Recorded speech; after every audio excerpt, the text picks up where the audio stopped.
Police officer, hurry up!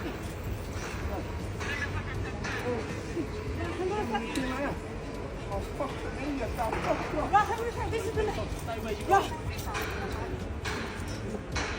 Alright, what's going on?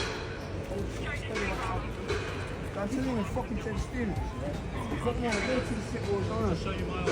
I'll show you my ID. I'll show you my ID. Look, it's in. See what I said? You know, section ID. Oh shit, let me back my section name. Oh shit, man. Kinda. Oh shit. That's section name. See section name? Oh shit, it's 9. Let me show you section name. Kinda. Oh shit, it's going on now. It's going on. You know who I am? Do you know who I am? Oh, my ID. So I'm a police head now. When I first came across this clip, my first thought was about how dangerous this whole thing is and how it could have escalated. For the life of me, I can't understand why this officer was alone. And I know there's no hard rule in the UK for officers to be paired up. But I think if they expect people to patrol the streets alone and keep things safe, they should be equipped to deal with things in case it all pops off. There were people in the comments saying that this guy's known by the local community and that he's harmless. And while that might be the case, he looks pretty unstable to me. And it looks like he's on something. So what if he lost his shit and went on some Brawley-like rampage? Now, before you guys start going in on this officer, you've got to keep in mind that she's not a full-fledged cop. She's what's known as a police community support officer. And as far as I know, they don't have the same powers as a regular cop. They can't make arrests and things like that. And the point of their job is to build relationships with the local community. And just be a visible presence. But after reading up on how much they get paid compared to a regular officer, I don't know why this is even a role. Why not just have fully trained officers so they can do the local community stuff and be able to fully protect the public if things go left? If community officers can't make arrests and don't receive the same level of training, they should focus on jobs like crime prevention schemes and supporting victims.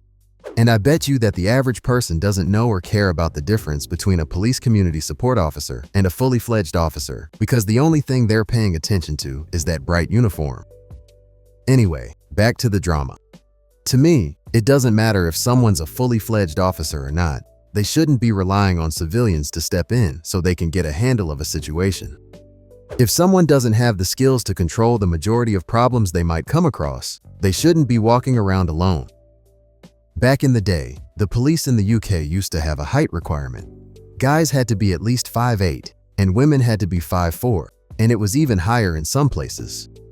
Now, I have to be honest with you guys. I'm only 5'7", so I definitely wouldn't have made the cut.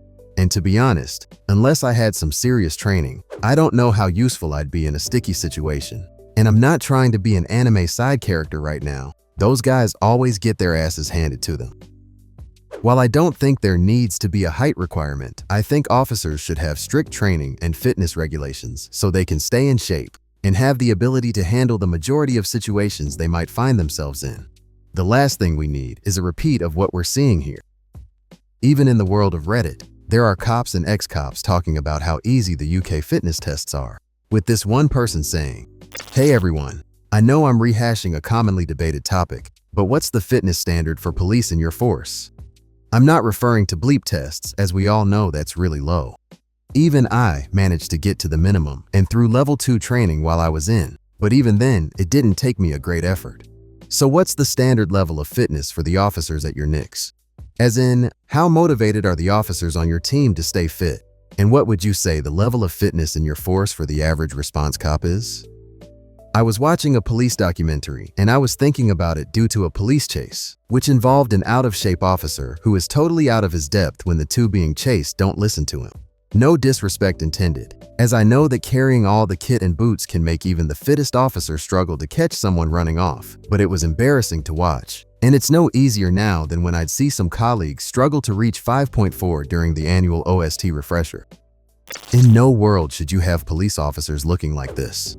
What if you were in a life and death situation, and this is the guy you're hoping to come through for you?